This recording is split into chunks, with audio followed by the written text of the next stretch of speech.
Welcome to Breaking Wire. Please subscribe to the channel and press the bell icon for more updates. History is full of bold military ideas that never made it past the drawing board. For every jet that flies, countless superweapons are left behind, abandoned, forgotten, or deemed too dangerous. But sometimes, these ghosts of the arsenal get a second chance. Today, on August 5, 2025, one such story is unfolding. It begins in the Cold War, an era of wild innovation and high-stakes rivalry. Scientists on both sides dreamed up weapons that seemed like science fiction. Some, like the atomic bomb, changed history. Others faded into obscurity. Yet the ideas behind them never truly died. They waited for the right moment. This story centers on a weapon so audacious, even its creators hesitated. The US poured resources into it, then abandoned it as strategies shifted. But in Japan, facing new threats, the concept was seen as an opportunity. Reviving a superweapon is more than engineering, it's a statement of intent. For Japan, it meant overcoming technical and political obstacles, reverse engineering from scraps, and innovating where others failed. Under global scrutiny, they set out to succeed where history had faltered. What followed is a testament to ingenuity and the surprising ways history repeats itself. To understand Japan's achievement, we must revisit the 1950s and Project Pluto. The US, fearing nuclear attack, launched a top-secret program, the Supersonic Low-Altitude Missile, or SLAM. This missile was powered by a flying nuclear reactor, designed to carry hydrogen bombs at treetop level, nearly undetectable.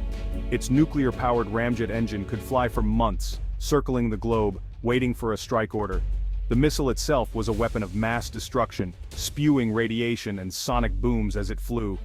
After dropping its bombs, it would keep flying, spreading radiation until it crashed. Project Pluto was ultimately too dangerous, even for its creators. The rise of ICBMs made it obsolete, and the risks of testing a flying nuclear reactor were insurmountable. In 1964, the US quietly canceled the project, dismantling prototypes and locking away the plans. Pluto became a chilling relic of Cold War ambition, until now. Its legacy was a warning: some ideas are too destructive to pursue. But the core technology, a nuclear ramjet, remained a tantalizing possibility.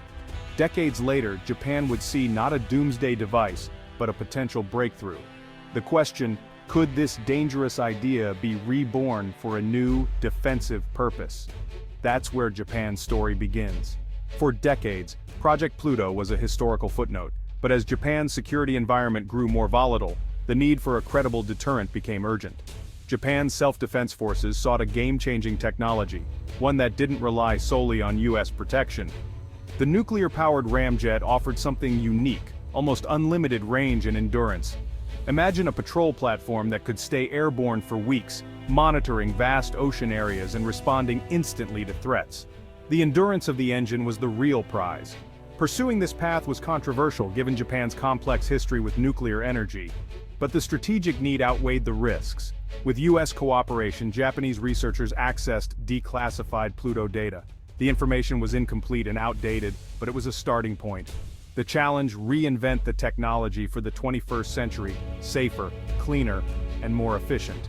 Thus began Project Shinryu, or Divine Dragon. Reviving Pluto's concept was a monumental challenge. The first hurdle, the reactor. The original was unshielded and dangerously radioactive, unacceptable for Japan.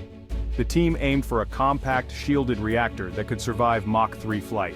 This demanded breakthroughs in materials and reactor design. Next, control. Pluto was a one-way weapon. Shinryu needed to be reusable and precisely guided. Developing a control system for a nuclear ramjet required advanced AI and computer modeling. Public perception was another battle. Japan had to assure citizens and the world this was a defensive, not offensive project. Transparency and safety were paramount. The passage of time posed its own problems. Much of the original know-how was lost. Japanese engineers became technological archaeologists, deciphering old reports and building new prototypes. Thousands of simulations and tests followed, each step taming the nuclear dragon. The result: a platform that could patrol for months, return safely, and change the balance of power. Shinryu was no longer a ghost of the past, it was a new reality. The Shinryu engine is a marvel, honoring Pluto's ambition but transcending its flaws. Its molten salt microreactor is inherently safer, with automatic shutdown in emergencies. Radiation risks are drastically reduced.